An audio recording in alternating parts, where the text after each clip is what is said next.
अभी तक हमने कौन कौन सा चैप्टर पढ़ लिया? काइनेमेटिक्स पढ़ लिया, work for energy, circular motion, सब कुछ पढ़ लिया। जितने चैप्टर्स अभी तक पढ़ चुके हैं उनमें जिस किसी पार्टिकल को या ब्लॉक हो या बॉब हो, पेंडुलम हो, we have treated them as what?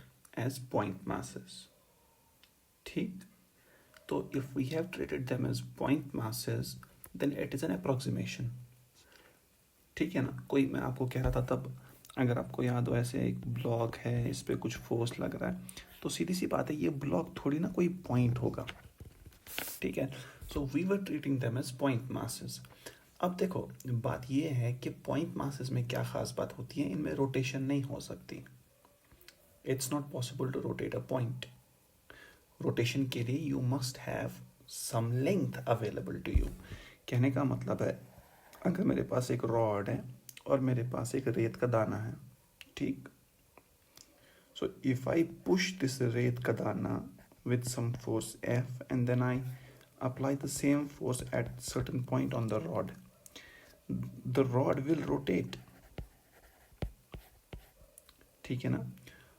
We will later on learn that even on the rod, अगर हम फोर्स लगाएंगे किसी एक स्पेसिफिक पॉइंट पे, एक स्पेशल पॉइंट होता है जहाँ पर अगर आप फोर्स लगाओ तो चीज़ें रोटेट नहीं होती, इवन दो उनमें रोटेट करने की सलाहियत तो होती है, वो बात की बात है। लेकिन मैं कह रहा हूँ जनरली रॉड रोटेट कर जाएगी। लेकिन ये जो पॉइंट मास है ना, इसके पास कोई ऑप्शन नहीं है सिवाय सीधे चलने के। It will go straight forward, जहाँ को फोर्स लग रहा है वहीं चल देगा। ठीक है, तो ये चीज़ में फ़र्क है। Point masses and the objects which have dimensions, ये दोनों बिल्कुल अलग तरीके से बिहेव करते हैं, बिल्कुल अलग तरीके से बिहेव करते हैं। ठीक है, मैं तो देखो, अभी हमने, इसका मतलब जब जब हमने इससे पहले के चैप्टर्स पढ़े तो उसमें से हमने हर ऑब्जेक्ट को तो मान लिया पॉइंट मास। ठीक है, तो एट अ टाइम आपके पास एक सिस्टम था, राइट? उस एक सिस्टम में आप एक ब्लॉक को क्या मान लेते थे? ब्लॉक था, वेज था, देवर पॉइंट masses। उनके डायमेंशंस मैटर नहीं करते थे। लेकिन अब डायमेंशंस मैटर करेंगे। और अगर आपके, अब इस चैप्टर में जो हम सेंटर ऑफ मास पढ़ रहे हैं, इसमें आपके पास दो केसेस होंगे। आपके पास एक सिंगल पॉइंट मास नहीं होगा। You will either have first case a combination of point masses to a rigid continuous body। This is not a continuous body, ये डिस्क्रीट होता है, डिस्क्रीट सिस्टम। ठीक, कहने का मतलब क्या है? देखो, यहाँ पर आपको एनालाइज ऐसे करना होगा, एक ऑब्जेक्ट यहाँ, दूसरा यहाँ, तीसरा यहाँ, चौथा और पांचवा। सो अब क्या किया जाएगा काम? आपके लिए प्रॉब्लम क्या क्रिएट की जाएगी? आपको कहा जाएगा भाई ठीक है, तुम्हारी आदत थी वहाँ पर उसको एक मानना, अब तुम्हारे पास ये सिस्टम है, a system of how many points, 1 2 3 4 and 5। कहा जाएगा इसको एनालाइज करो। आपको ये पता होना चाहिए कि एक सिस्टम में आप कितने भी पॉइंट masses ले सकते हो, ये हम डिस्कस कर चुके हैं। What is a system? A system is either one body or it is a combination of different bodies. ठीक है, अब आपको कहा जाएगा कि भाई इन सारे, ये जो यहाँ पर ये सिस्टम दिया है, ठीक, इसमें से पढ़ने वाले जो ये masses है ना, कौन से, ये पॉइंट masses, इन सबको एनालाइज करो। ये आपका काम रहेगा। ठीक है, मे बी सब एनालाइज करने को क्या बोलते हैं? एनालाइज करने का मतलब मे बी पूछा जाएगा इनमें से किसी एक की वेलोसिटी के बारे में, किसी एक की एक्सेलरेशन के बारे में, किसी एक पे लगने वाले फोर्स के बारे में वैल्यू पूछा जाएगा, बोला जाएगा बताओ। तो अब क्या परेशानी है इस चैप्टर में? चैप्टर में परेशानी ये है, परेशानी नहीं, जो नया पढ़ना है, नया ये है कि at a time you may have to, in fact you will surely have to deal with a number of point masses at one time। ठीक, एंड ये जो डीलिंग आपको करनी है डिफरेंट पॉइंट masses से, ये दो तरीकों से हो सकती है जो आपसे पूछा जा सकता है। या तो आपको एक कॉम्बिनेशन ऑफ पॉइंट masses, मतलब बिखरे हुए होंगे, कंबाइन करके दिए होंगे कुछ पॉइंट masses, 5 6 7, ज़्यादा नहीं दिए होंगे, मैक्सिमम 6 या 7 होते हैं, तो उसको कहेंगे हम डिस्क्रीट। डिस्क्रीट का मतलब क्या है, एक मास और दूसरे मास के बीच में गैप है, कंटिन्यूटी नहीं है। दूसरा होता है रिजिड बॉडी, अ कंटिन्यूअस मास, मतलब जैसे आपको एक रॉड दी जाएगी, ठीक, क्या रॉड एक कंटिन्यूअस ऑब्जेक्ट है? हाँ, इसमें यहाँ पर मास है, फिर जो दूसरा पॉइंट मास आएगा, देखो ये एक पॉइंट मास, फिर दूसरा पॉइंट मास इसके पास, फिर तीसरा पॉइंट मास मैं ग्रीन में बनाता हूँ इसके साथ। सो पॉइंट मासेस जो आ रहे हैं इस रॉड पे, उनके बीच में कोई गैप नहीं है। रॉड यहाँ से यहाँ तक पूरी कंटिन्यूस है, रॉड के बीच में कहीं छेद नहीं है, कोई गैप नहीं है। दो मासेस के बीच में, रॉड पे आप कितने पॉइंट्स ले सकते हो? एक रॉड पे पॉइंट मासेस कितने ले सकते हो रॉड पे? There will be infinite point masses on a rod or on any other rigid body. और उसकी खासियत क्या होगी? खासियत ये होगी कि उन पॉइंट मासेस के बीच में गैप बिल्कुल भी नहीं होगा। सो उसको आप कहोगे कंटिन्यूस बॉडी। तो ये दो चीज़ों के साथ आपको डील करना है। अब सवाल ये आता है कि सर डील कैसे करें, क्योंकि देखो अगर आपको रॉड के बारे में पूछा जाए, आप कहोगे सर रॉड पे तो इनफाइनाइट पार्टिकल्स है। अब हम थोड़ी ना इनफाइनाइट पार्टिकल्स को डील करेंगे one by one, one by one, one by one. तो क्या किया जाए? दूसरी बात, अब अगर मेरे पास ये चार दिए हुए हैं, तो क्या कोई तरीका है डिस्क्रीट मास डिस्ट्रीब्यूशन और कंटिन्यूस मास डिस्ट्रीब्यूशन को एक बहुत आसान तरीके से सॉल्व करने के लिए? और हम ये आसान तरीका इसलिए ढूंढ रहे हैं कि अब हमारे पास एक पॉइंट मास नहीं है, या तो इनफाइनाइट है कंटिन्यूस में, या तो फिर भी कुछ नंबर ऑफ पार्टिकल्स वहाँ पर होंगे हमारे पास। तो बात यहाँ पर ये आती है कि आपसे पूछा क्या जा सकता है।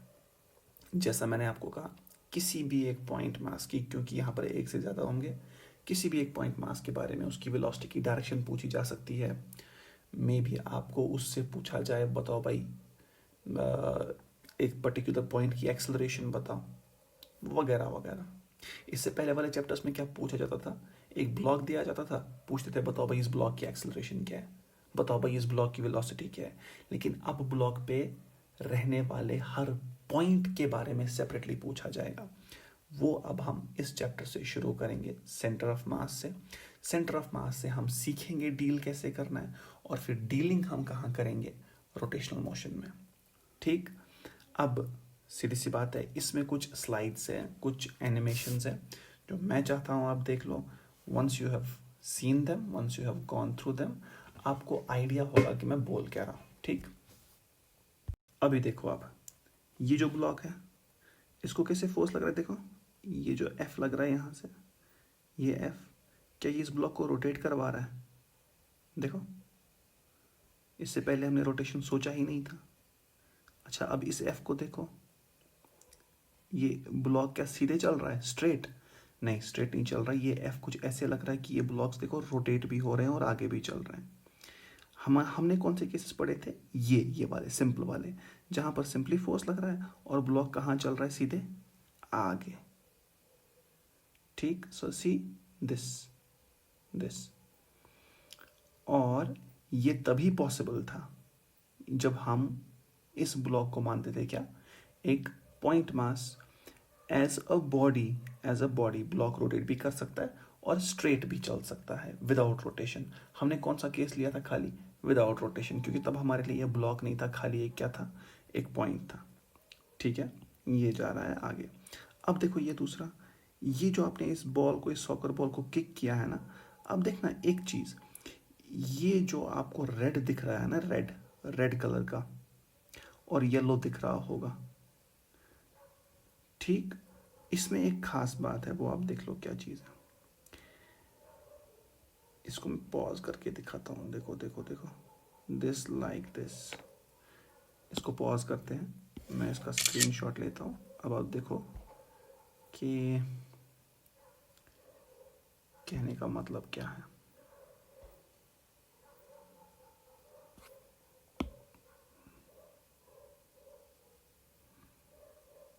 ये गया,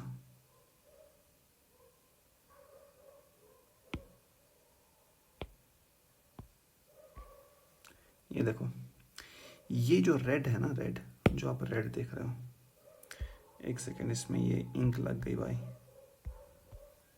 ये देखो रेड, इस बॉल का एक बीच में ये पॉइंट है, ये देखो ये वाला पॉइंट, ये थ्रू आउट एक चीज बनाएगा जो बनाएगा पैराबोला। देखो बॉल का एक पर्टिकुलर पॉइंट होगा जो किसी स्पाइरल मोशन में नहीं चलेगा, ये क्या बनाएगा? पैराबोला। ये देखो, and parabola is what? It's a projectile path. ये आप ऑलरेडी पढ़ चुके हो। लेकिन बाकी पॉइंट्स की तरफ देखो जो येलो से बने हुए हैं, बॉल पे जितने पॉइंट्स हैं बाकी, ये कॉम्प्लिकेटेड पाथ्स ले रहे हैं। ठीक है, अब आप देखो इस वीडियो को फिर से, ये पाथ्स कौन से ले रहे हैं? Complicated path. लेकिन बॉल का जो बीच वाला पॉइंट है, बीच नहीं मतलब कोई एक स्पेसिफिक पॉइंट है जो कौन सा पाथ ले रहा है, वो एक ही पाथ लेगा, और projectile path. And projectile path is something that is known to us, it's not a strange path. हमने प्रोजेक्टाइल पढ़ लिया है पहले ही। सो ऐसा हर रिजिड बॉडी के साथ होता है। हर रिजिड बॉडी पे, हर एक बॉडी पे एक पर्टिकुलर पॉइंट होगा, एक ही होगा, वो एक ही होगा, जिसका पाथ जो है ना, ये बहुत सिंपल पाथ होगा। ऐसा पाथ होगा जो आपने ऑलरेडी पढ़ा है, या तो स्ट्रेट लाइन होगा या प्रोजेक्टाइल होगा।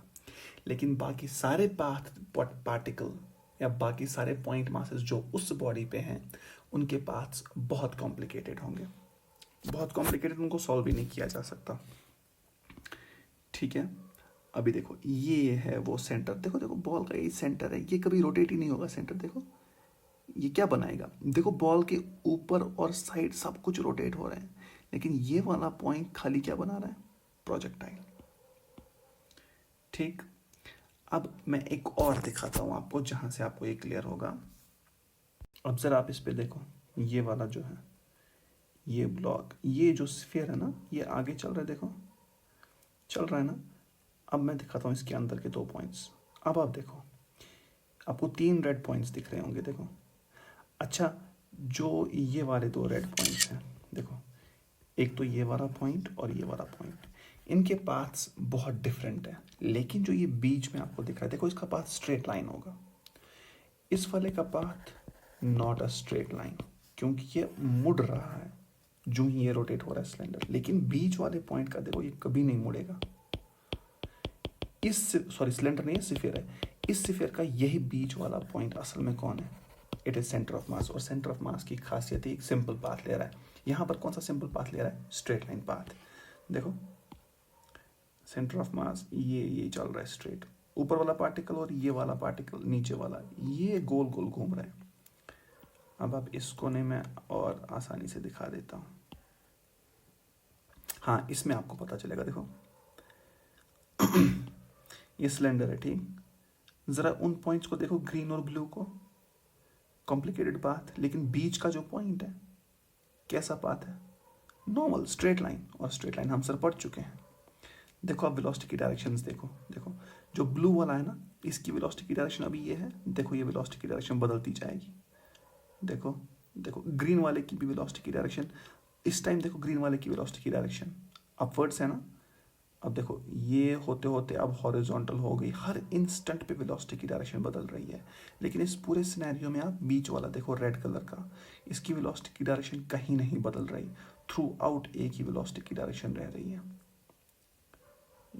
ये ठीक। सो अब देखो दूसरा ये रॉड है, इस रॉड को किसी ने फेंक दिया। क्या किया? फेंक दिया। अब देखो इसका जो ऊपर वाला कौन सा रेड पॉइंट है और नीचे वाला ब्लू पॉइंट है, रेड पॉइंट का देखो पाथ कैसा है, और ब्लू पॉइंट का भी देखो पाथ कैसा है, बहुत कर्व्ड पाथ्स है। लेकिन एक पॉइंट है बीच में, ग्रीन पॉइंट। आप इस ग्रीन पॉइंट पे फोकस करो, ये बिल्कुल किसी कोई डिफरेंट पाथ नहीं बना रहा। ये green point it will create simply, देखो अब पैराबोला ग्रीन पॉइंट ने, बाकी का पाथ देखो, इसमें तो ये ग्रीन पॉइंट। इसी तरह से सिलेंडर में एक पॉइंट था जिसकी वेलोसिटी स्ट्रेट रह रही थी।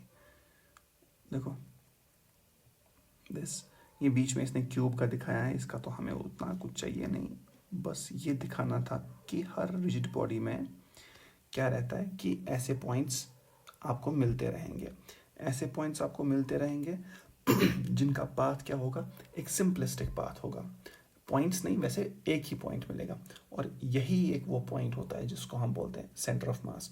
सो अ centre of mass has this peculiar quality that it always will follow a path which is far more simpler than any other path by any other particle on that body. ठीक, which is why the study of centre of mass becomes very important. उसके बाद क्या होगा ना, कभी कभार देखो ये जो रॉड है ना, इस रॉड का इस time at this very instant आपको पता है क्या पूछा जाएगा. देखो मैं बताता हूँ आपको. इस इंस्टेंट पे पूछा जाएगा बताओ भाई इस पॉइंट की वेलोसिटी. तो since now you know that ये जो पॉइंट है ना ये एक बहुत कॉम्प्लिकेटेड पाथ लेता है, रेड कलर का पाथ. सो होगा क्या आगे चल के, होगा यूं कि इस पॉइंट की वेलोसिटी आप डायरेक्टली नहीं निकाल पाओगे. होता फिर यूं है कि इस पॉइंट को रिलेट किया जाता है किसके साथ, जो सिंपल पाथ लेता है, यानी कि सेंटर ऑफ मास के साथ. रिलेट करने के बाद सेंटर ऑफ मास आपकी हेल्प करता है इस पॉइंट की वेलोसिटी निकालने के लिए किसी भी इंस्टेंट पे. So this makes the study of centre of mass vary important. Centre of मास को पढ़ना सेंटर ऑफ मास को फायदा नहीं देता, वो बाकी सारे पॉइंट्स को फायदा देता है. बाकी पॉइंट्स की एक्सेलरेशन, बाकी पॉइंट्स की वेलोसिटी, उनकी डिस्प्लेसमेंट्स आप बहुत आसानी से निकाल सकते हो, जो अदरवाइज आसान नहीं होंगी क्योंकि उनके पाथ्स बहुत कॉम्प्लिकेटेड होते हैं. तो वो आप आसानी से निकाल सकते हो once you are certain about the centre of mass. Centre of mass locate कर लो, उसका पाथ तुम्हें पता है, उस पाथ की स्टडी करके, वो स्टडी कैसे करनी है बात की बात है. इस टाइम मुझे बस एम्फेसिस इस बात पे देना कि हम ये सेंटर ऑफ मास ढूंढते ही क्यों हैं, why are we even concerned about this chapter. तो ये चैप्टर आपकी यहाँ हेल्प करता है.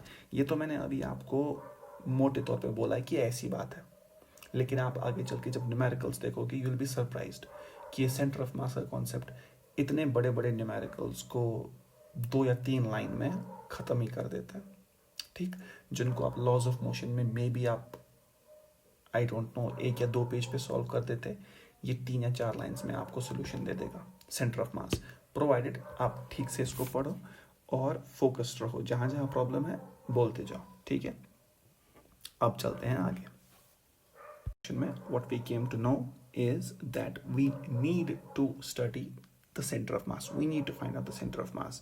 So we will be given 2 problems. 2 जगह हमें center of mass निकालना है. Either a combination of point masses. आपका system कैसा होगा? A combination of point masses. So my system is actually a combination of 5 point masses. Here my system is a combination of infinite point masses in the form of a rod. यही 2 चीज़ें होंगी आपके पास, these 2 things. अब कैसे deal करना है, क्या deal करना है, पहला जो आपको सीखना है ना, सेंटर ऑफ मास को फाइंड आउट करो. अब देखो क्या होगा ना,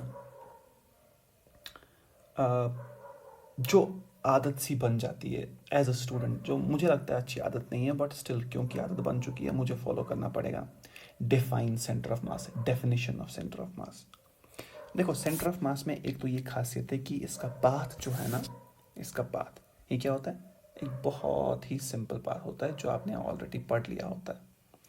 दूसरी बात ये है, देखो क्या होगा, सेंटर ऑफ मास की डेफिनेशन ऐसे लिखते हैं, centre of mass is a point where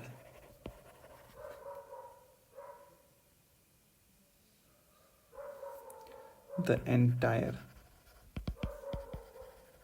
mass of a body or a system, body कौन सी, continuous body, system कौन सा, discrete system, or a system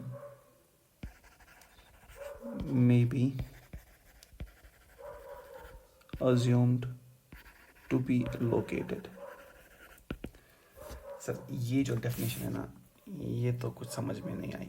अभी तक तो मैंने आपको कहा था कि हर बॉडी के पास क्या रहता है, सेंटर ऑफ मास. अब मैंने फिर आपको कहा था कि टारगेट क्या है, इस सेंटर ऑफ मास को ढूंढना. बहुत सारे केसेस हो सकते हैं, बहुत सारे तरीके हैं इसको ढूंढने के, वो हम तरीके देख लेंगे कौन कौन से हैं. तो ये जो डेफिनेशन है, how does it fit in, definition में हमने क्या लिखा, centre of mass is a point where the entire mass of a body और अ सिस्टम में be assumed to be located और कॉन्सेंट्रेटेड. ठीक है, राइट. अब क्या होगा ना, देखो मैंने आपको कहा था इससे पहले कि जब भी इस चैप्टर से पहले जहां जहां आपके पास बड़ी बॉडी हो उसको हमने क्या माना है, एक पॉइंट मास माना है. लेकिन वो पॉइंट मास कहाँ पे माना है? देखो सपोज मैं आपको कहूँ हम पढ़ रहे हैं लॉज ऑफ मोशन।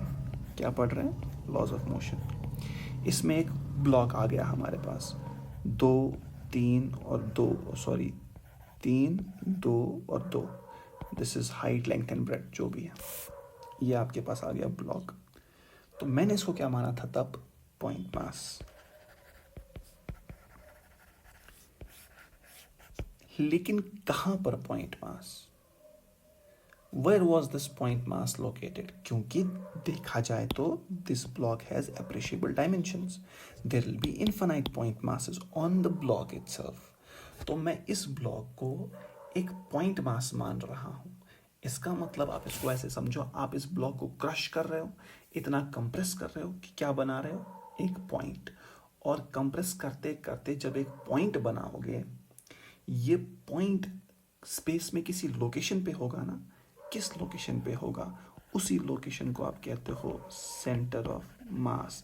मतलब अगर मेरा ये ब्लॉक 4 kg है, ये ब्लॉक है, पॉइंट मास नहीं है, लेकिन हमने क्या अज्यूम किया? We assumed a point mass of how many kgs?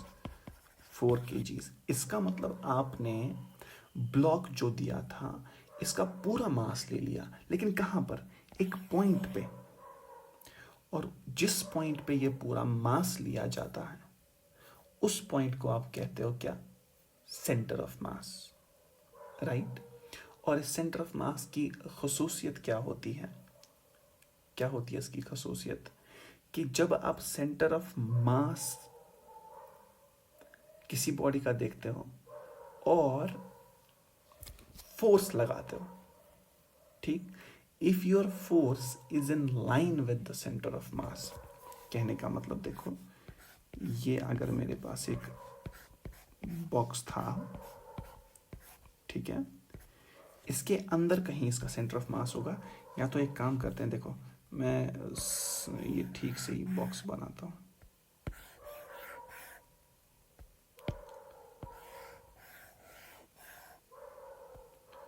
Right, ये यहाँ पर, ओके, एक यहाँ, दूसरा यहाँ, तीसरा यहाँ और चौथा यहाँ, right. This is my box. अब इस बॉक्स, ये 3D बॉक्स है ना, सपोज यहाँ पर इसका सेंटर ऑफ मास है। फिजिक्स कहती है कि ये सेंटर ऑफ मास कहाँ पर है? बिल्कुल बॉक्स के बीचों बीच। अगर मैं यहाँ पर फोर्स लगा रहा हूँ एक एज पे, नाउ दिस फोर्स, अगर इसको मैं ये ऐसे एक्सटेंड करूँ इसकी लाइन ऑफ एक्शन को, तो ये line of action centre of mass के थ्रू नहीं ना जा रही। तो इसका मतलब this force has an ability to rotate it, ठीक, ओके। बट फिर फिजिक्स में ये कहा गया कि भाई अगर तुमने फोर्स किसी ऐसी जगह पर लगाया जिसको फिर वेक्टर को प्रोड्यूस करने पे आगे, अगर ये वेक्टर की जो प्रोड्यूस्ड लाइन है, if it is passing through what? The centre of mass, then this block will not rotate. So centre of mass की डेफिनेशन आप ये भी बता सकते हो, centre of mass of a body और a system is a point, it is a point through which the line of action of force on passing through which will not produce any sort of rotation in the system. अगर line of action of force, line of action of force क्या होता है? अरे कुछ नहीं यार, जो vector है इसको थोड़ा आगे एक्सटेंड करो, ये इसका लाइन ऑफ एक्शन है पूरा, जिस लाइन में ये है। If that line of action passes through center of mass, then there will be no rotation in the system. But if this line of action does not pass through the center of mass, then there will be rotation. So the center of mass is a point through which, if the line of action of the net force passes through it, then what? Then there will be no rotation. Otherwise there is going to be rotation. तो आप centre of mass की definition ये भी लिख सकते हो, या centre of mass की जो सिंपल डेफिनेशन लिखाई है, it is the point at which the entire mass of a rigid body can be assumed to be concentrated, right, okay. So अब नेक्स्ट, ये लाइन ऑफ एक्शन वाले force से confuse नहीं होना। देखो इसको मैं अच्छे से बता रहा हूँ, देखो जब आपने यहाँ पर लगाया फोर्स, ये थोड़ा लेफ्ट को, इसका लाइन ऑफ एक्शन कुछ ऐसा है जो सेंटर ऑफ मास से पास नहीं हो रहा, तो ये इस बॉक्स को रोटेट करवा रहा है। Same is the case with this force, ये फोर्स वहाँ पर लगाया गया, देखो वहाँ, तो ये इसको रोटेट भी करवा रहा है, घुमा भी रहा है और आगे भी चला रहा है। लेकिन अब देखो, अब मैं एक फोर्स लेके आ रहा हूँ, ये सिंपल फोर्स देखो, it is now like this. देखो इसके इफेक्ट में ये बॉक्स क्या रोटेट नहीं कर रहा, हमने इस बॉक्स को ट्रांसल्यूसेंट कर दिया। देखो इस बॉक्स में खासियत क्या है, ये देखो, ये रेड कलर का तुम्हें दिख रहा है, this is its centre of मास। अब इसके सेंटर ऑफ मास, अब आप कहोगे सर ये कैसे आपने मान लिया सेंटर ऑफ मास, ये निकालने के तरीके हैं, वो तरीके हम सीखेंगे, बट अभी के लिए आप जान लो यहाँ सेंटर ऑफ मास होता है। तो जब ये फोर्स इसने यहाँ पर अप्लाई कर दिया ना, अब ये फोर्स कहाँ से निकलेगा, इसी सेंटर ऑफ मास से। तो अब इस फोर्स में वो ताकत नहीं है कि ये ब्लॉक रोटेट करवा सके, सो it will simply translate. Translate का मतलब है विदाउट रोटेशन आगे चले जाना, लेफ्ट या राइट या अप या डाउन जो भी है, ठीक। So this see, it's not now rotating. तभी मैंने कहा था सेंटर ऑफ मास की ये डेफिनेशन भी आप लिख सकते हो, that it is a point through which when the line of action of a force of the net force on a system will pass, then there will be no rotation, it will simply translate। ठीक है, ये एक और definition है centre of mass की। अब centre of मास निकाला कैसे जाए, how do you find it out. तो अब हम असल चीज़ पे आते हैं, जो मुद्दे की बात है। अभी तक तो ये सारा क्या था, importance of centre of mass निकालने की क्या ज़रूरत है। Now when we are convinced कि इसकी बहुत इम्पोर्टेंस है, ये बहुत कॉम्प्लिकेटेड प्रॉब्लम्स को बहुत जल्दी में सॉल्व करवा देगा। आपको सारे पार्टिकल्स का एनालिसिस करने की ज़रूरत नहीं है, आप एक सेंटर ऑफ मास की एनालिसिस कर दो, उसके बाद सेंटर ऑफ मास की एनालिसिस ख़त्म होने के बाद you can deal with any particle. लेकिन बाकी जैसे आपने वो रेड पार्टिकल देखा था रॉड पे, उसको अगर इंडिविजुअली सेपरेटली एनालाइज करने बैठोगे, वो एनालिसिस तुमसे होनी नहीं है, उसमें महीनों लग जाएंगे, ठीक। सो कैसे निकालते सेंटर ऑफ मास, तो पहला टॉपिक जो हमारा है, topic number 1, centre of mass of a discrete system।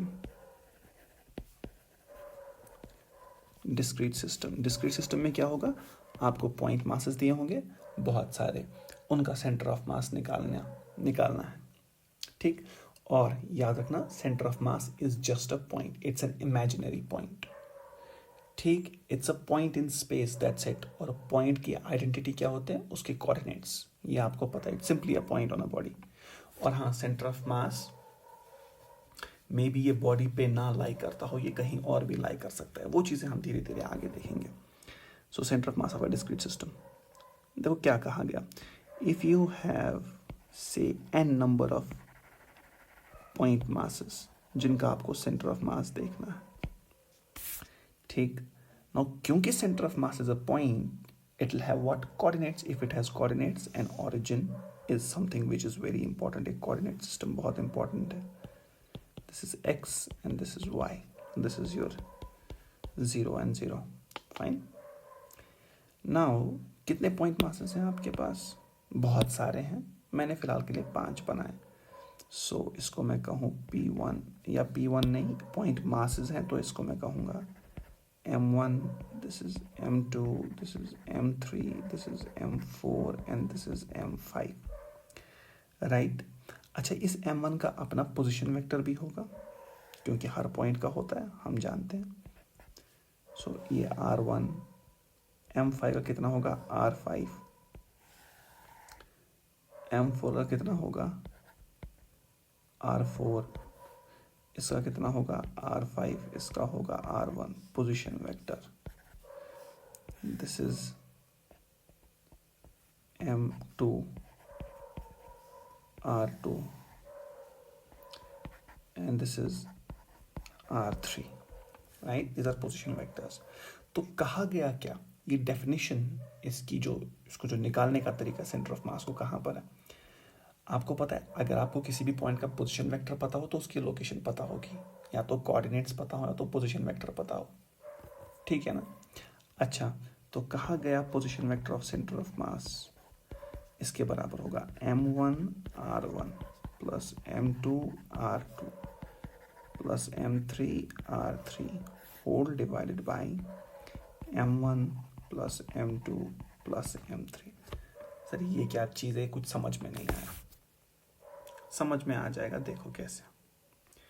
Suppose ये बहुत ही इंपॉर्टेंट है। This is the centre of mass, ये सेंटर ऑफ मास है, ठीक। इसी की फिर मॉडिफिकेशंस हमें पढ़नी है। देखो मैं कहूँ आपके पास, मैं 3 ही पॉइंट लेता हूँ, n नंबर ऑफ पॉइंट्स हो सकते हैं, मैं 3 लेता हूँ, हमारा काम निपट जाएगा जल्दी। दिस इज m1, ठीक, ये आपका m2 बेटा, और ये m3।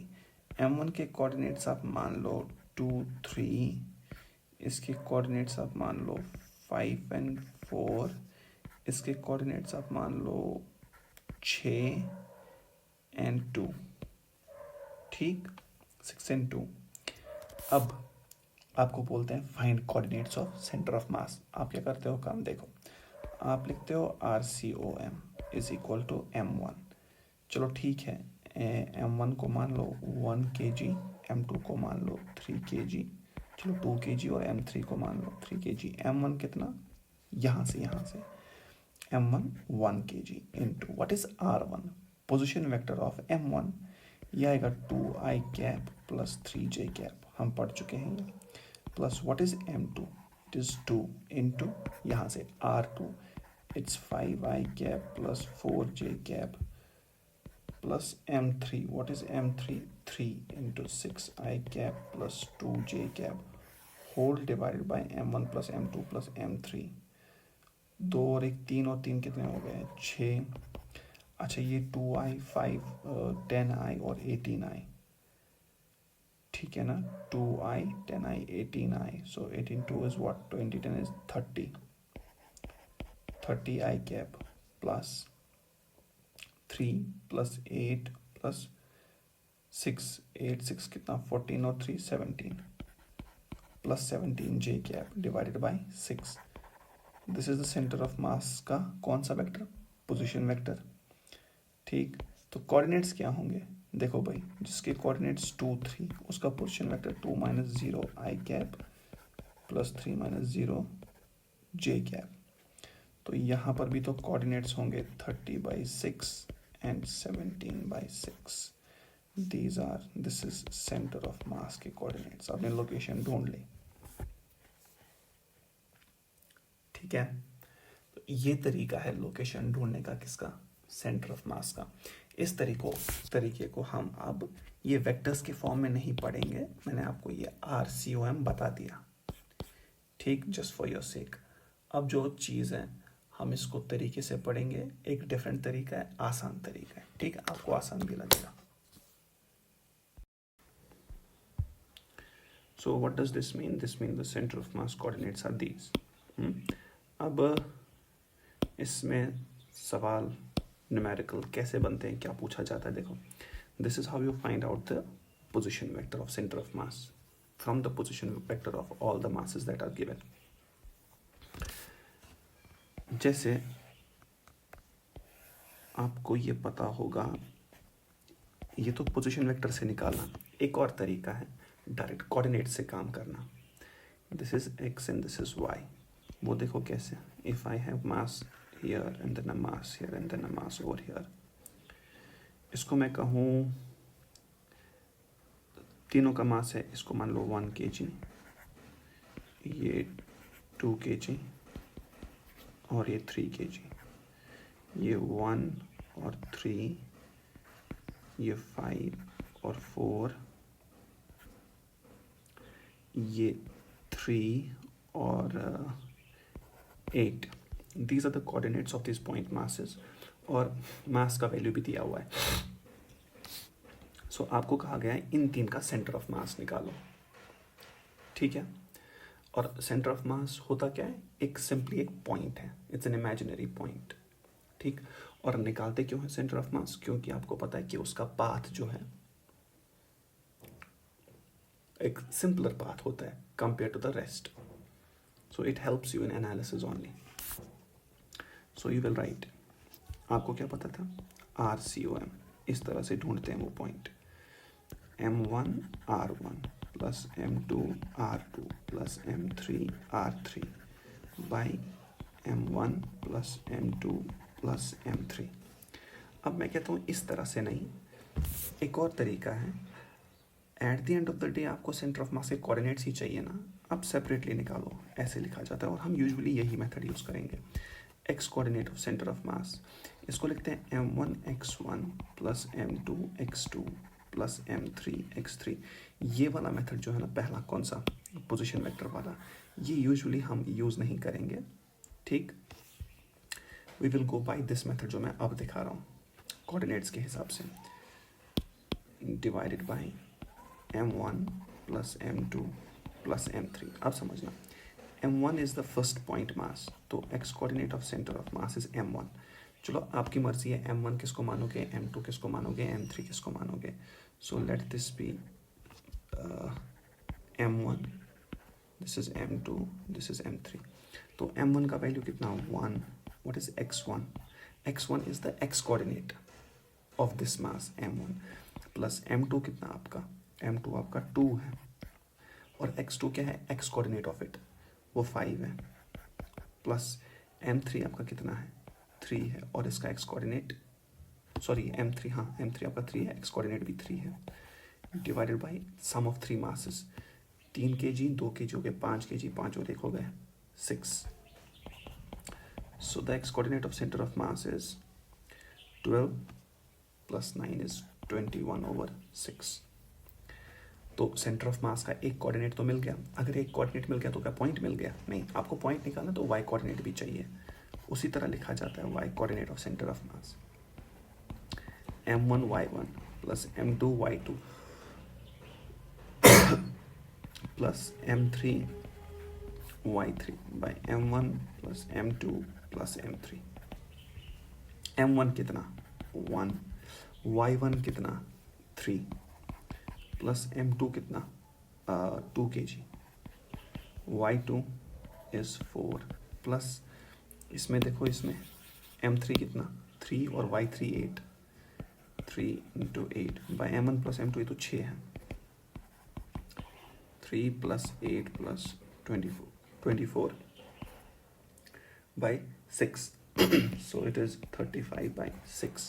This is the y coordinate, therefore your center of mass will look like this, x coordinate 21/6, y coordinate 35/6. This is your center of mass. अब ये 21/6 एंड 35/6 ढूंढ लो कहाँ पर होगा। 21/6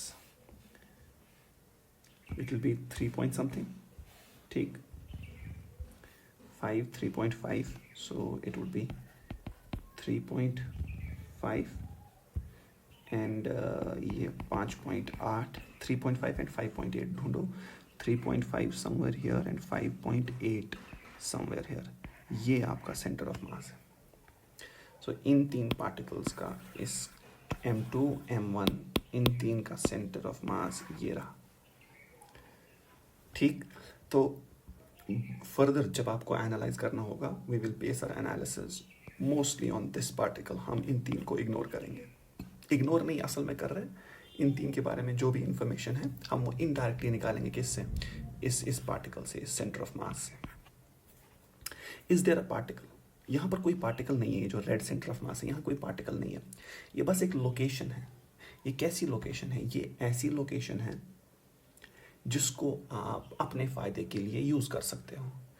अब आप पूछोगे सर लोकेशन को कैसे यूज़ कर सकते हैं, है ना, लोकेशन है, वहाँ पर तो कोई चीज़ रखी नहीं है, तो इसको यूज़ करने का क्या मतलब बनता है, वो विद न्यूमेरिकल्स आपको क्लियर होता जाएगा, ठीक है।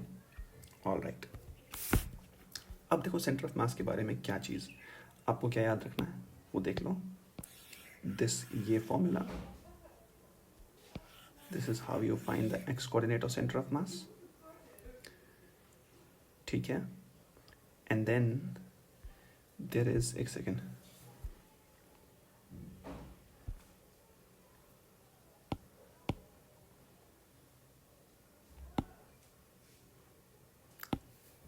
ठीक है, this is how you find the x coordinate of centre of mass, and then this is how you find the y coordinate of centre of mass.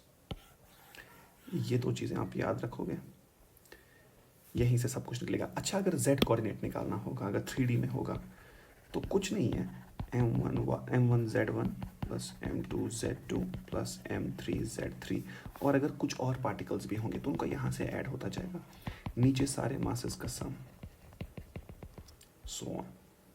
ठीक, तो कुछ बुक्स इसको ऐसे लिखती हैं that x coordinate of centre of मास, क्या देखा आपने x coordinate m1 x1 m2 x2 m3 x3 by m1 plus m2 plus m3, वो ऐसे लिखेंगे summation mi xi I from 1 to n divided by summation I from 1 to n mi। देखो सम करते जाओ, i को कितना डाल के पहले 1, तो देखो m1 x1, समेशन का मतलब प्लस, अब i को 2 डालो m2 x2 प्लस, अब i को 3 डालो m3 x3 plus so on, नीचे i को 1 से n तक, यानी कि m1 plus m2 plus m3 plus so on. या तो इस फॉर्म में लिखो, बुक्स में आप में भी कभी कभार ऐसे देखोगे तो कंफ्यूज होने की ज़रूरत नहीं है। ठीक, और एक और तरीका RCOM, इसको बोलते हैं position vector, it is m1 r1 plus m2 r2 plus so on by m1 plus m2 plus so on, right. तो ये भी देखोगे आप बुक्स में मेंशन्ड, ये जो r है ना, r is what, it is the position vector.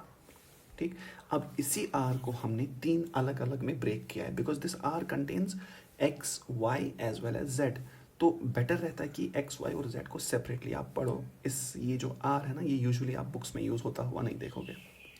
ठीक, right, so these are the 3 formulas that you need to remember, ये वो और ये। इस तरह से आप निकालते हो सेंटर ऑफ मास। अब जो चीज़ समझने की है वो देखो, ये तो सेंटर ऑफ मास निकालना है, कोई मसला नहीं है, मैथमेटिक्स है। अब देखो, एक बात समझना, मुझे 2 पार्टिकल दिए गए हैं, समझो, ये एक पार्टिकल है और ये दूसरा पार्टिकल है। इसका मास है 1 kg, इसका मास है 6 kg, और 2 के बीच का गैप है, मान के चलते हैं कितना, 6 मीटर, 6 मीटर का गैप। बोला इन 2 का सेंटर ऑफ मास निकालो। अब 3 पार्टिकल नहीं दिए हैं, 2 ही दिए हैं, 2 का निकाल दो सेंटर ऑफ मास। अब एक बात समझना, आपको पता है कि भाई सेंटर ऑफ मास निकालने के लिए क्या काम करना है आपको, m1 x1 centre of mass के कोऑर्डिनेट्स निकालने हैं, राइट।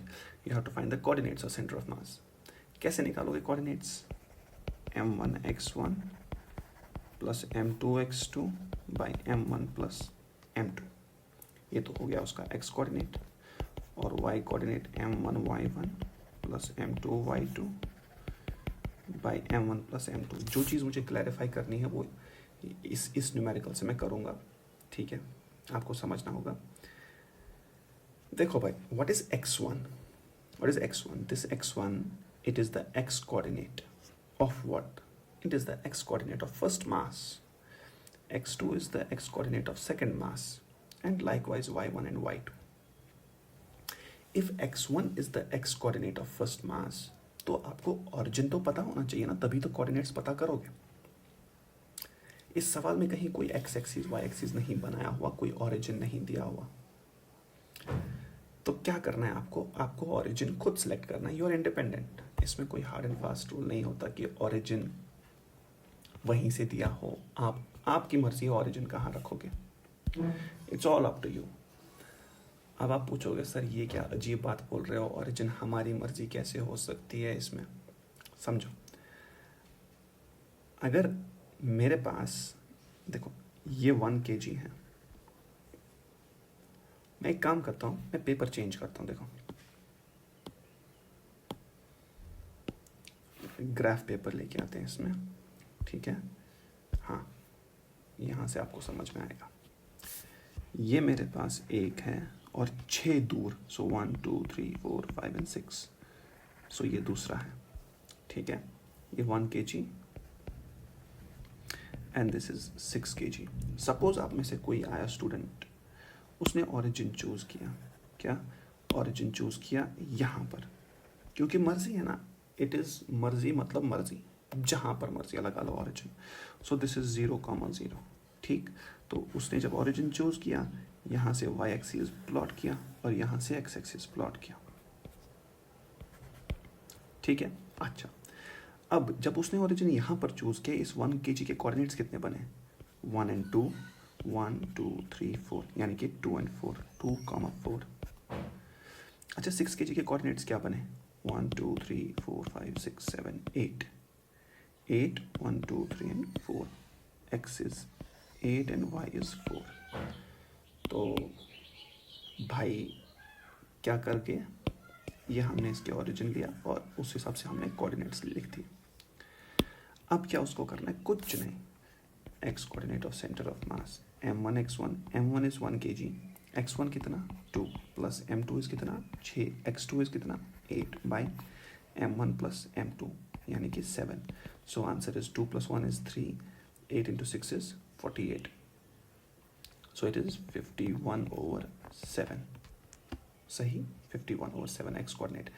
तो वो वही y कोऑर्डिनेट ढूंढेगा, m1 y1, m1 is 1, y1 is 4 plus m2 is 6, y2 is 4 by m1 plus m2 it is 7, so it is 24 plus 4 is 28/7 y coordinate. अच्छा देखो, ये जो 51/7 है ना, इट इज 7.3 नियर अबाउट, हाँ 7.3 और 28/7, 7 into 4, this is 4। so क्या coordinates हैं? 7.3, 4। अब ढूंढो 7.3, so it is 1 2 3 4 5 6 7, 7.3, 7 तो यहाँ तक है, so this is 7.3 and 4, 1 2 3 and 4, so this is it। ये पॉइंट होगा सेंटर ऑफ मास। ठीक, चलो मैं एक काम करता हूँ, मैं इस सेंटर ऑफ मास को रेड से दिखाता हूँ और विल मेक श्योर कि ये सेंटर ऑफ मास है जो रेड से दिख रहा है। This is the centre of mass. इसके कोऑर्डिनेट्स क्या हैं? 7.3 and 4, ध्यान से समझना। 7.3, 4, this is your centre of mass.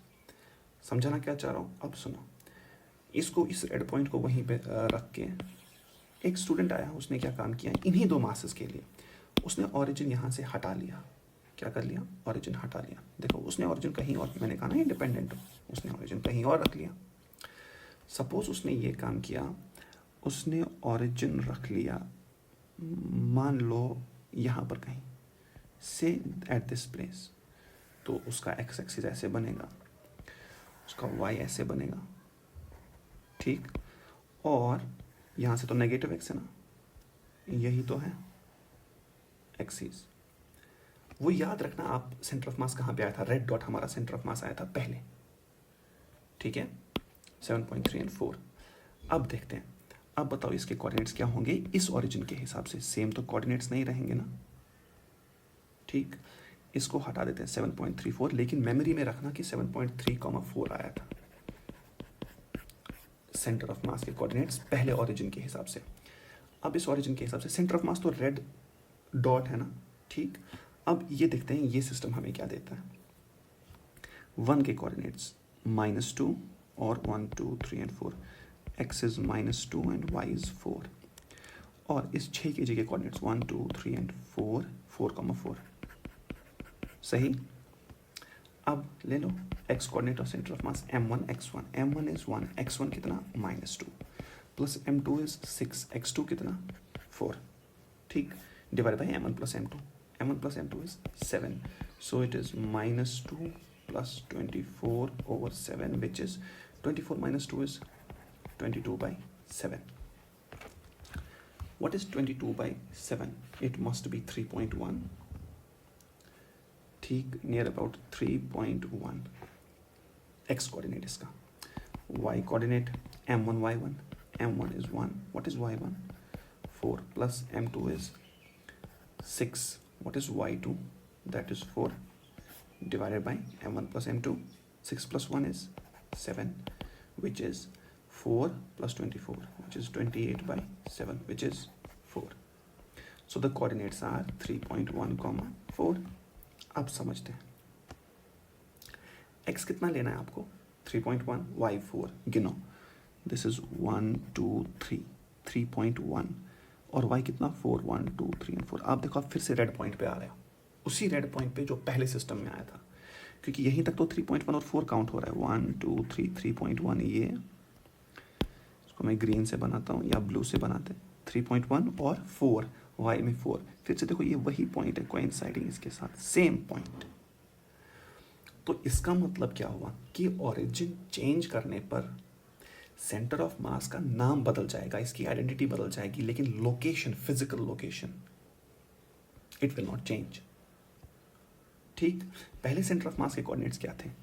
7.3 and 4, लेकिन उस टाइम ओरिजिन भी तो डिफरेंट जगह पे था। तो 7.3 एंड 4 हमने कहाँ लोकेट किया? हमने उसको लोकेट किया रेड डॉट के हिसाब से यहाँ पर। अब सेंटर ऑफ मास के कोऑर्डिनेट्स क्या है नए ओरिजिन में? 3.14, और फिर से 3.14 को हमने कहाँ लोकेट किया? उसी फिजिकल जगह पे, लेकिन नाम डिफरेंट है। क्या? 3.14। पहले क्या नाम था इसका? 7.34, लेकिन लोकेशन वही है। राइट? ओके। जो पहला स्टूडेंट था उसने सारा कोऑर्डिनेट सिस्टम यहाँ को लिया था, उसके 1 kg के कोऑर्डिनेट्स भी पॉजिटिव आ रहे थे और 4 kg के भी, 6 kg के भी पॉजिटिव कोऑर्डिनेट्स थे।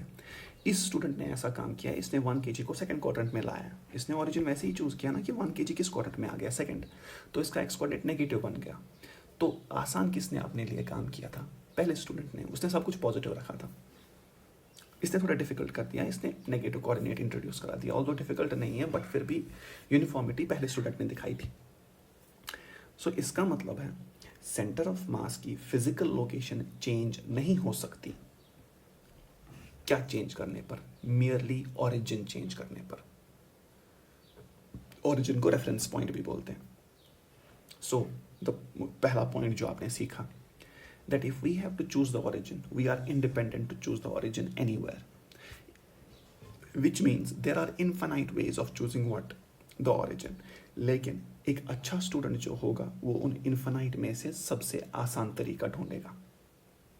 मैं आपको दिखाऊंगा एक और चॉइस ऑफ ओरिजिन, तीसरी, उससे आपको समझ आएगा मैं करना क्या चाह रहा हूँ। दूसरी बात, जब एग्जाम में नकल मारते हो ना, सेंटर ऑफ मास में नकल नहीं मारना। क्यों? क्योंकि तुम देखोगे उसका आंसर कुछ और है, तुम्हारा आंसर कुछ और है, और दोनों ठीक है। क्यों? मे बी ओरिजिन डिफरेंट लिया हो। ठीक है, नकल मारते टाइम ऐसा समझो कि अरे उसका आंसर तो कुछ और है, मेरा कुछ और है, शायद मेरा ही गलत है। नहीं, मे बी आपने ओरिजिन डिफरेंट लिया हो। सो 2 different answers can be correct depending on the origin. ठीक है, फिजिकल लोकेशन चेंज नहीं हो रही। Physical location of origin does not change, center of mass does not change. The center of mass does not move from its place if you change what? The origin.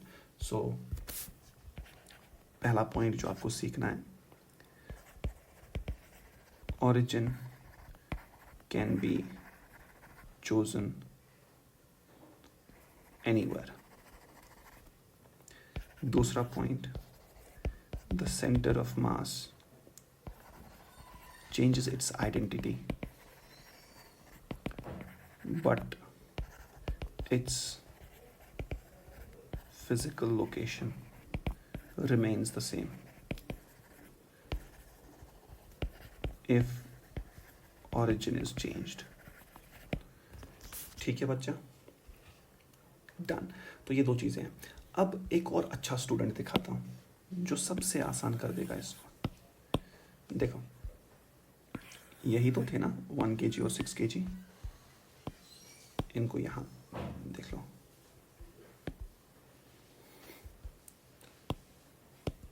ये देखो 1 kg 6 kg। एक simple सा एक student आया, उसने क्या काम किया? 1 kg और 6 kg के बीच में कितनी सी डिस्टेंस है? 6 मीटर। So 1 2 3 4 5 and 6। उसने ये लिया 1 kg और ये लिया 6 kg। 6 मीटर दूर थे ना। उसने कहा कि मैं ओरिजिन क्यों ना 1 kg को ही मान लो, यहीं पे ओरिजिन मान लो 1 kg, क्योंकि इंडिपेंडेंट है ना, कहीं भी चूज कर सकते हो। तो देखो उससे क्या फायदा होगा, उससे 1 kg का एक कोऑर्डिनेट ही 0 हो जाएगा। समझ में आई बात? देखो क्या कर वो करेगा, एक्स कोऑर्डिनेट और centre of mass, it is m1 x1 plus m2 x2 by m1 plus m2. What is m1? 1. What is x1? 0. ये फायदा आया। plus what is m2? 6. What is x2? 6 by m1 plus m2. What is that? 6. है ना? So it is 36 by 6. It is 6. X coordinate. Y coordinate or center of mass.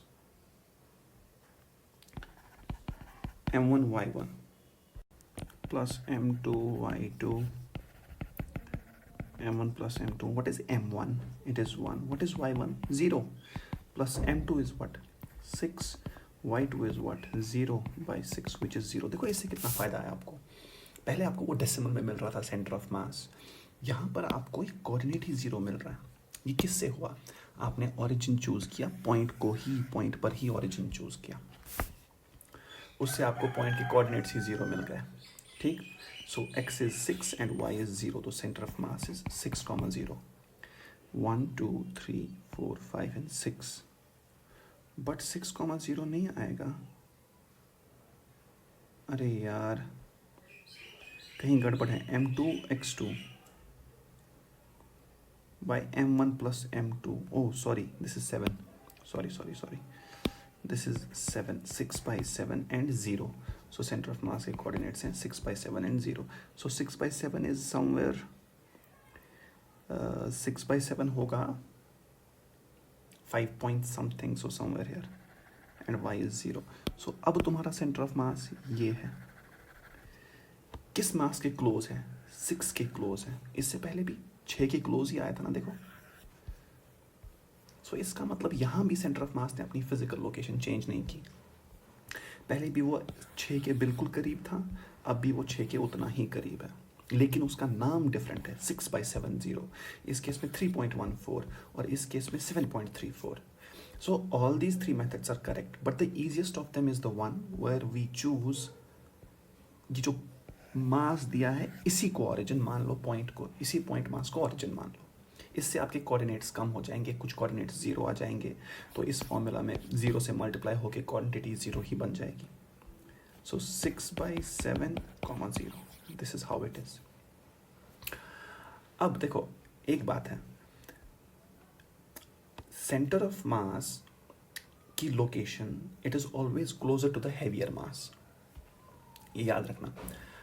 इसको students को मैं ऐसे बोलता हूँ समझने के लिए. आप ये समझो, जो मास होता है ना, मास, इसकी एक प्रॉपर्टी होती है कि attracts the centre of mass. Mass attracts centre of मास. ज़्यादा मास होगा तो ज़्यादा अट्रैक्शन. यहाँ क्या हो रहा है? यहाँ मैं ये हटा रहा हूँ सब कुछ. यहाँ ये 1 kg भी मास ही है ना, तो ये सेंटर ऑफ मास को अपनी तरफ अट्रैक्ट करेगा, और 6 kg अपनी तरफ अट्रैक्ट करेगा. But since 6 is bigger than 1, so it will attract more. तो ये सेंटर ऑफ मास को अपने पास रख पाएगा. ठीक है. सो आप इस चीज़ को दिमाग में रखोगे. Mass attracts centre of mass. More the mass, higher is the attraction power. ठीक है, राइट. उसी तरह से अगर मेरे पास यहाँ 4 किलो होगा और मेरे पास यहाँ 3 किलो होगा, so center of mass will be somewhere closer to 4 kg, but not extremely close, because 4 is not as big compared to 3. It's only a step bigger than 3. Somewhere here. और दूसरी बात, जब 2 particle system होगा, ये 2 particle ही ना, 2 ही है, center of mass is always lying on the line joining these 2 particles. देखो, it will always lie on the line joining these 2 particles. ये पहले भी हुआ है, देखो यहाँ पर भी ये सेंटर ऑफ मास ब्लू और रेड से जो बनाए थे, they are on the line joining the 2 particles. तो हम ये लिख लेंगे, for a 2 particle system, center of mass lies on the line joining them and is closer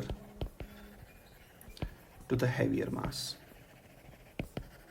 अगर दोनों का मास बराबर होगा तो सेंटर में होगा, एग्जैक्ट. ठीक है बच्चा. और दूसरी बात, सेंटर ऑफ मास अपनी फिजिकल लोकेशन नहीं बदलेगा. अगर कौन बदलता है? ऑरिजिन. और ऑरिजिन आप अपनी मर्जी से चूज करोगे. ठीक है, राइट. एक और बात, क्या सेंटर ऑफ मास अपनी लोकेशन बदल सकता है किसी तरीके से? हमें ये तो पता है कि ओरिजिन के बदलने से फिजिकल लोकेशन उसकी नहीं बदलेगी, but can the centre of mass move? Can it move? Yes it can move. देखो, अगर आपके पास 1 kg यहाँ पर है और 1 kg यहाँ पर है, 1 kg and 1 kg, 1 2 3 4 5 and 6, 1 kg and 1 kg are there, तो सीधी सी बात है centre of mass will lie on the line joining the to.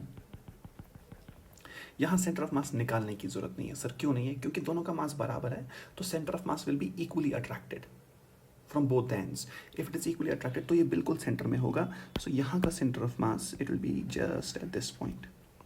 अब इस सेंटर ऑफ मास को नाम देना है। नाम के लिए आपको ओरिजिन चूज करना है। चलो यहाँ से यहाँ तक में मैं ओरिजिन इसी को मान लेता हूँ, 1 kg को ही, दिस इज द ओरिजिन। सो इस 1 kg के कोऑर्डिनेट्स क्या बनेंगे? इसके बनेंगे 6,0, इसके तो 0,0 है ही, तो सेंटर ऑफ मास के कोऑर्डिनेट्स क्या बनेंगे? 3,0, है ना? सो 3,0 इज योर सेंटर ऑफ मास। मैं कहता हूँ अब कोई वहाँ से आया, उसने एक काम किया, उसने इस 1 kg को उठाया, अपनी जगह से उठा लिया और कहीं और शिफ्ट कर दिया।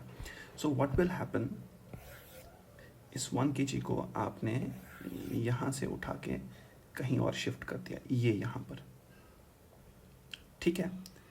अब 1 kg तो वहाँ पर है, अब 1 kg के कोऑर्डिनेट 60 नहीं रहेंगे, अब क्या होंगे? 1 2 3 4 5 6 7 8, 8,0, तो ये 1 kg तो शिफ्ट हो गया। तो अब सेंटर ऑफ मास कहाँ होगा? इस 1 kg और इस 1 kg के बीच में। इनके बीच में होने का मतलब 30 अब नहीं है, अब इनके बीच में होने का मतलब है 40, 1 2 3 एंड 4, यहाँ पर होगा सेंटर ऑफ मास। 4,0 पहले यहाँ पर था, 3,0। क्या सेंटर ऑफ मास मूव किया है? हाँ, इस पॉइंट से इस पॉइंट तक मूव किया है। इसको मूव किसने कराया? ओरिजिन के बदलने ने नहीं, आपने एक पॉइंट मास को उठा के कहीं और ले लिया, तो सेंटर ऑफ मास ने मूव कर लिया, ठीक? Okay, so what we have learned is that the choice of origin does not create a motion in the center of mass. The physical location of the center of mass will not change, but if we change the physical location of the point masses themselves, then the center of mass may shift. अच्छा, ये तो हो गई एक example जिसमें centre of मास हट गया, आपने पॉइंट मासेस को डिस्टर्ब कर दिया। अब दूसरी एग्जाम्पल देखो, ये 1 kg, 1 2 3 4 5 6 7 एंड 8, यहाँ पर मैंने लिया एक और 1 kg, डिफरेंट एग्जाम्पल है। सेंटर ऑफ मास कहाँ होगा? It will be on the line joining the to. Origin choose करो पहले, 0 0, इसी को ओरिजिन मानते हैं, तो यहाँ पर होगा सेंटर ऑफ मास एग्जैक्ट बीच में, राइट? तो इसके कोऑर्डिनेट्स क्या होंगे? x is 4 and y is 0, इसके हैं 8,0, इसके हैं 0,0, 4 0 इज द सेंटर ऑफ मास। मैं एक काम करता हूँ, कोई इंसान आया, उसने इस पॉइंट को, किस पॉइंट को, जो ये लास्ट वाला पॉइंट मास है, इसको उठा के उसने यहाँ पर लाया। मैं ये नीचे बनाता हूँ, बिल्कुल ये एग्जाम्पल में नीचे बना, उसने इस मास को उठा के यहाँ पर लाया। मैं चाहता हूँ क्लियर हो जाए सब कुछ, यहाँ पर लाया, ठीक? इसी लाइन में, चलो मैं यहीं पर दिखा देता हूँ, उसने इसको उठा के यहाँ पर लाया। सो this is your new location of 1 kg, ठीक बच्चा? तो 1 kg की अगर नई लोकेशन ये है, एक बात समझना, 1 kg जब यहाँ आया, इसके कोऑर्डिनेट्स क्या बन गए? डिफरेंट। उसने इस 1 kg को भी उठाया और यहाँ लाया, राइट? ओके, ओरिजिन कहाँ पर है? जहाँ आपने पहले, ओरिजिन चेंज नहीं किया जाता एक न्यूमेरिकल में, याद रखना। एक न्यूमेरिकल में जब आपने कोई ओरिजिन चूज कर लिया, फिर वो ओरिजिन आप बदलोगे नहीं न्यूमेरिकल में, origin has to be the same, सारी कैलकुलेशन उसी ओरिजिन की बेसिस पे होगी। तो ये अब 1 kg यहाँ आया, इसके कोऑर्डिनेट्स बदल के हो गए कितने? 7,0। इस 1 kg जो यहाँ पर आया, इसके कोऑर्डिनेट बदल हो गए 1,0, ठीक है ना? राइट? अब बताओ, ये 1 kg यहाँ पर आ गया ना, 1 kg, दिस इज, तो अगर 1 kg यहाँ आया और 1 kg यहाँ आया, अब कहाँ पर सेंटर ऑफ मास होगा?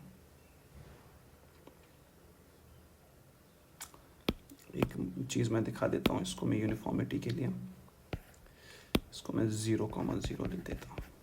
This was 1 kg। ये पोजीशन और ये पोजीशन इन दो मासेस की ओरिजिनल पोजीशंस थी। ये पोजीशन और ये पोजीशन इन दो मासेस की फाइनल पोजीशन है। जब ये और ये पोजीशन थी तब सेंटर ऑफ मास यहाँ था बीच में 4,0। अब बताओ, जब इस 1 kg को तुम यहाँ लेके आए और इस 1 kg को यहाँ लेके आए, अब सेंटर ऑफ मास कहाँ होगा? इन दो के बीच में। अभी भी तो सेंटर में ही होगा ना, इन दो के सेंटर में। तो यहाँ से यहाँ तक जब चलेंगे, यहाँ से यहाँ तक, इसका सेंटर कहाँ पर होगा? अरे देखो, वहीं पर है जहाँ पहले का सेंटर ऑफ मास था। अभी भी सेंटर यही होगा। देख लो ये कितना दूर है आपस में, 1 2 3 4 5 एंड 6। तो सेंटर 3 पर होगा ना। तो 3 कहाँ पर आ रहा है? 1 2 एंड 3। तो फिर से वहीं पे। सो इस टाइम क्या हुआ? इस टाइम आपने दोनों मासेस को मूव कराया। ठीक है, दोनों मासेस मूव हुए लेकिन सेंटर ऑफ मास मूव नहीं हुआ। यहाँ पर क्या किया था? एक मास को मूव किया था तो सेंटर ऑफ मास को हटना पड़ा अपनी जगह से। यहाँ क्या किया काम? दोनों मासेस को इक्वली मूव किया। जब आप इनको इक्वली मूव करोगे ना तो सेंटर ऑफ मास शिफ्ट नहीं हुआ। क्यों? इसके मूव करने ने इसका ये वाला है, इसने यहाँ को मूव किया, उसको काउंटर बैलेंस किया इस 1 kg के मास ने यहाँ मूव करके, तो सेंटर ऑफ मास को शिफ्ट नहीं करनी पड़ी अपनी लोकेशन। यहाँ पर मूव जो था इट वाज इम्बैलेंस्ड, क्योंकि एक ही kg ये वाला मास यहाँ को शिफ्ट हुआ था, इसमें कोई शिफ्ट ही नहीं हुआ, तो सेंटर ऑफ मास को अपने आप को एडजस्ट करना पड़ा। ठीक। So the motion of centre of मास, पहली बात, with the change in origin the center of mass for sure will not move, it will not move, its physical location will remain the same. Acha, when you move the masses, if the motion of the masses is balanced, then the center of mass will not shift. But if the motion of the masses is imbalanced, then the center of mass has to shift. ठीक है। So देखो ऐसी बात है, ये एक point है, ये दूसरा पॉइंट है। तो सेंटर ऑफ मास कहाँ? चलो मैं कहता हूँ दोनों का मास सेम है, तो सेंटर ऑफ मास कहाँ होगा? Centre of mass will be in the middle, somewhere in the middle. 1 2 3 4 5 6 7 8 and 9. So it will be 4.5 somewhere here. This is the center of mass. ये है तुम्हारा सेंटर ऑफ मास। क्या किया जाता है काम? इस मास को और इस मास को, मैं कहता हूँ दोनों को मूव कराओ। कहाँ? इनवर्ड्स।